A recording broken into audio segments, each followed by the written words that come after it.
The air in the village of Whispering Stone was thick with the scent of roasting meat and sweet jasmine, but for Elara, it smelled like an open grave. Today was her 25th birthday, the day the sacrificial death came due. She sat upon the cold, ancient stone altar beneath the glowing tree of abundance. Thousands of villagers cheered, their faces bright with a terrifying joy. They weren't cheering for her life, they were cheering for her end. Her mother leaned down, her eyes as cold as a winter pond.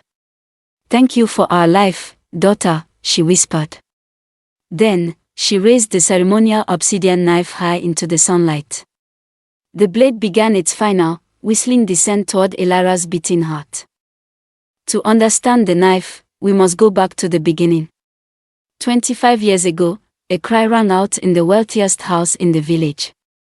The midwife pulled a tiny infant into the lantern light and gasped.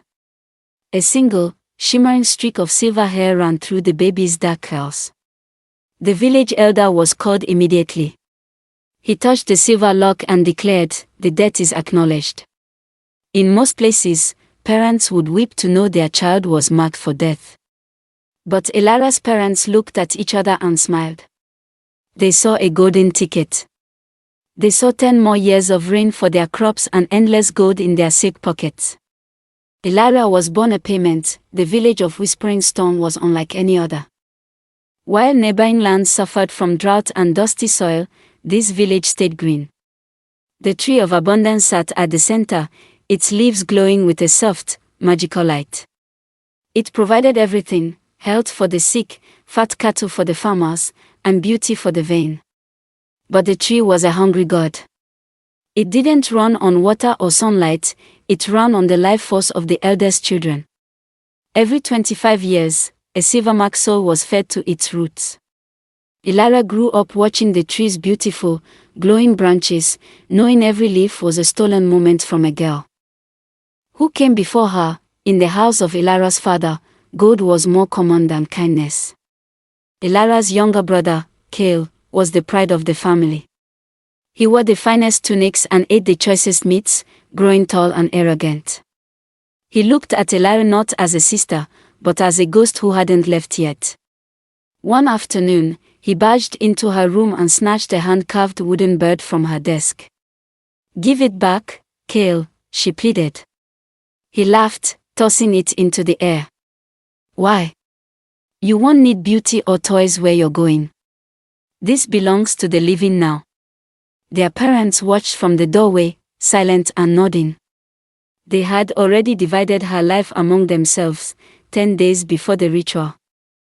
Elara was cleaning the attic when she tripped over a loose floorboard.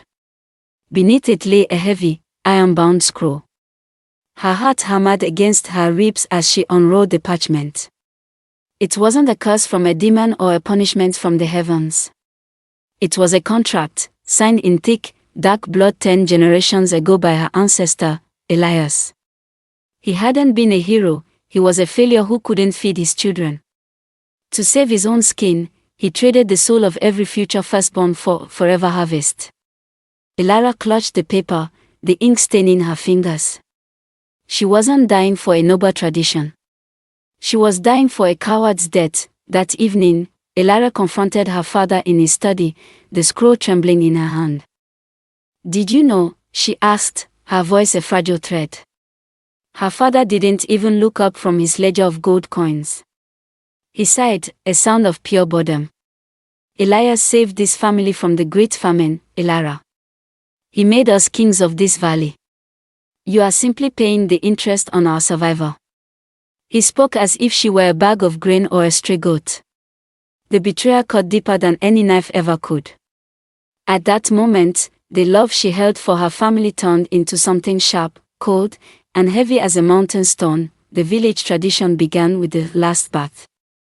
3 days before the sacrifice, the eldest child was expected to walk into the sacred river to be purified.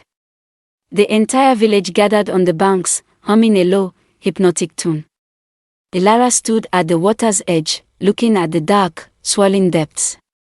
She thought of the 9 girls who had stepped in before her, their dreams drowning in the current. Suddenly, she stepped back. "I will not go in," she declared. A gasp rippled through the crowd. "This water is not holy. It is tainted by the blood of my sisters." The humming stopped.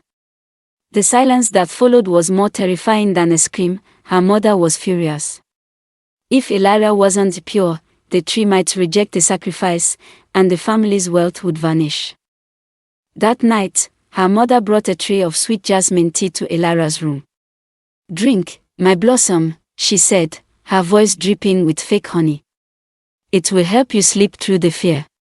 Elara watched her mother's hands tremble slightly. She waited until the door clicked shut, then sniffed the steam. It smelled of a dream root, a powerful herb used to turn people into mindless dolls. Her mother wanted her to be a silent, sleeping lamb for the slaughter. Elara stood and poured the tea into the rose bushes outside her window. The next morning, a scream woke the household. Elara looked out her window to see her mother kneeling in the garden. The vibrant, prize-winning rose bushes where the tea had been poured were gone. In their place sat a patch of scorched earth and grey ash.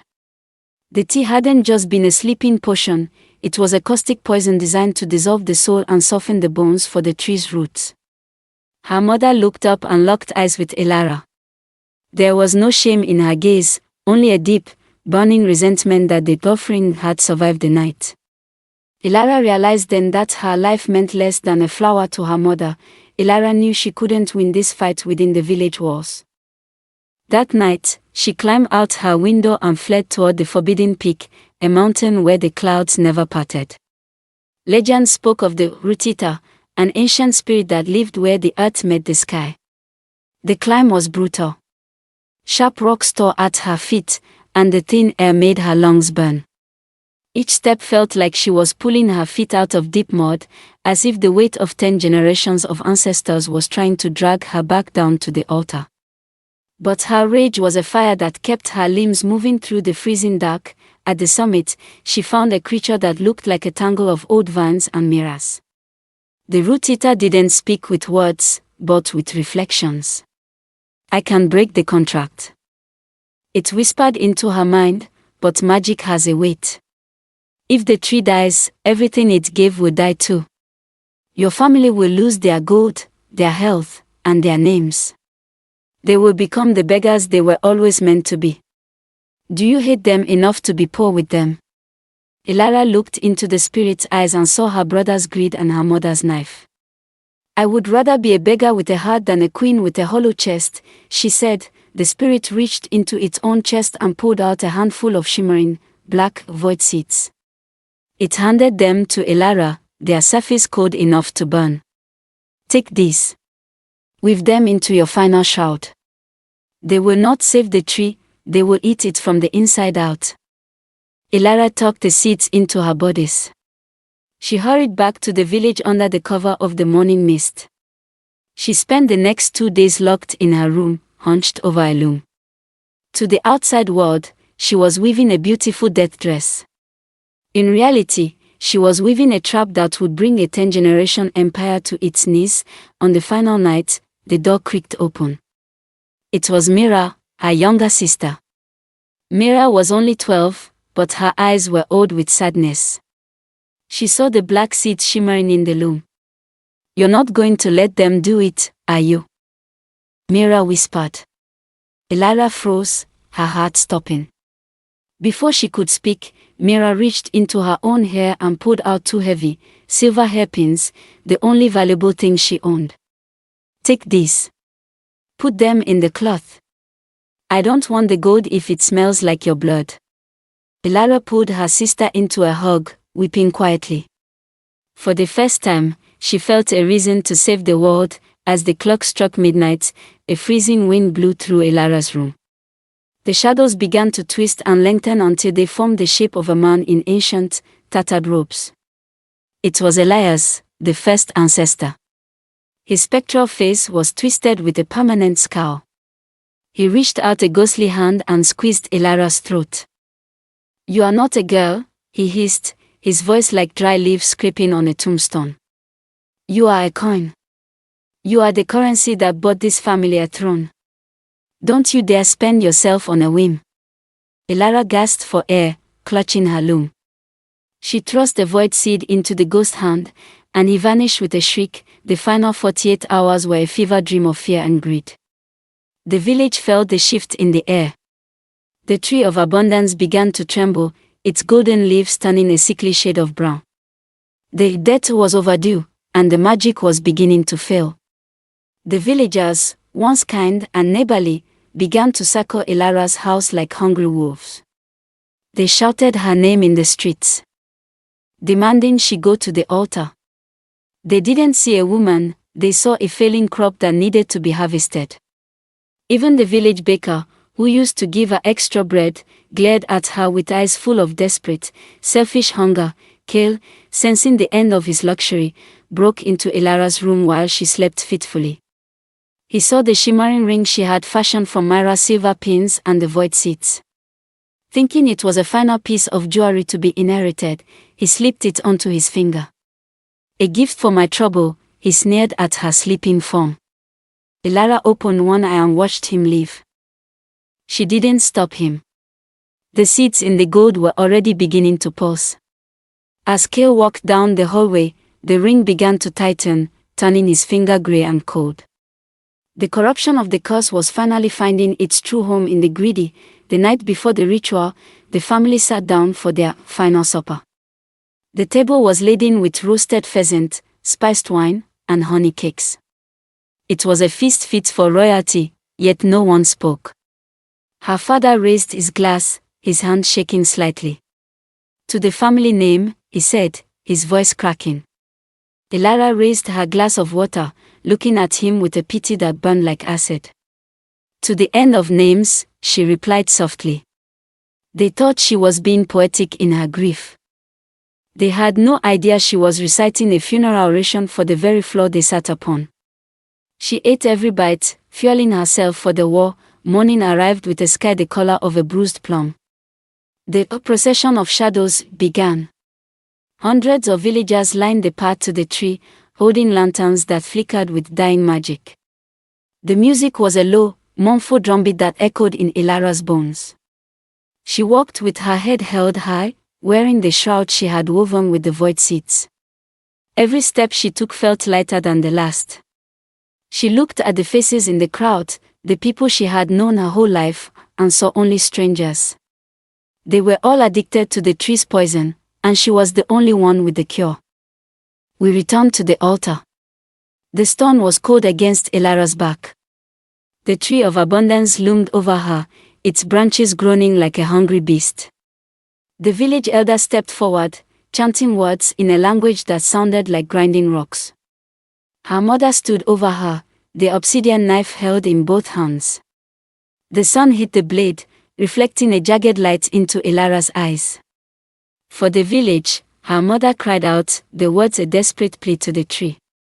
Elara looked directly into her mother's soul and whispered, for yourself. The knife began to fall, aimed straight for the center of Elara's chest with all her mother's strength. The blade hit Elara's chest, but there was no sound of tearing flesh. Instead, a loud, crystalline crack echoed across the valley, like a frozen lake shattering in the spring. The obsidian knife broke into 1,000 black shards, pelting the mother's face.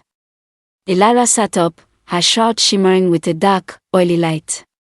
The void seeds had activated, turning her skin into a barrier that no magic could pierce. The village elder fell to his knees, screaming in terror. The contract had been broken by a sacrifice that refused to bleed. The debt was no longer being paid, and the tree began to shriek in a voice that wasn't human. The tree of abundance began to die in a terrifying, cinematic display.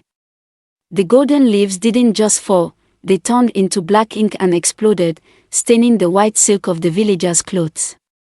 The glowing trunk began to shrivel and blacken, pulling away from the earth as if it were being poisoned from below. Great cracks opened in the ground around the altar, swallowing the offerings of gold and grain. A thick, foul-smelling smoke rose from the roots, smelling of old lies and stagnant blood. The abundance was being vomited back into the void. The villagers scrambled backward, their screams joining the howling wind of the dying magic. Then came the truth cost. without the stolen life force of the 10 eldest children to sustain them. The villagers began to change. Elara watched as her mother and father collapsed onto the grass. Their skin, once smooth and youthful, began to wrinkle and fold like old parchment. Their hair, dyed and thick, fell out in grey clumps. They aged 40 years in 40 seconds, their bodies finally matching the ancient age of their greed. They clutched at their chests, their voices turning into weak, raspy whistles. They were finally experiencing the weight of time that they had stolen from Elara and the 9 girls. Who came before her, the destruction didn't stop with the people. Kale's silk tunic turned to rotten burlap against his skin. The gold coins in the villagers' pockets turned into dull lead, then crumbled into grey ash that blew away in the wind. In the distance, the great manor, the house built on the blood of the firstborn, began to groan. Its marble pillars turned to soft mud, and its roof collapsed into a pile of dry sticks and dust.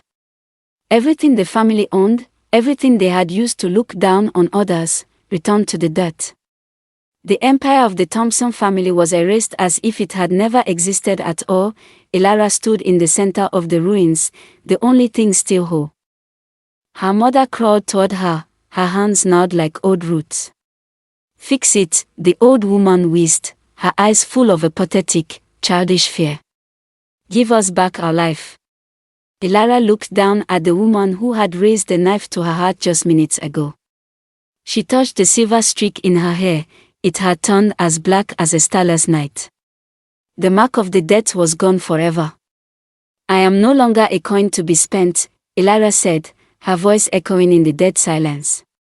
"And you are no longer my masters.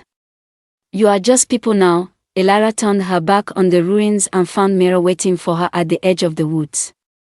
Myra's clothes were rags, but her eyes were bright and clear. Together, they walked back to the center of the village. Elara reached into her pocket and pulled out a single, ordinary seed, a plain apple seed she had saved from a meal. She pushed it into the soil. "This tree will not grow from blood," she told the huddling, aged villagers. "It will only grow if you water it with your own sweat."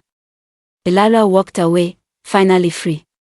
A house built on a brother's bones will never be a home, but a life built on truth can never be broken.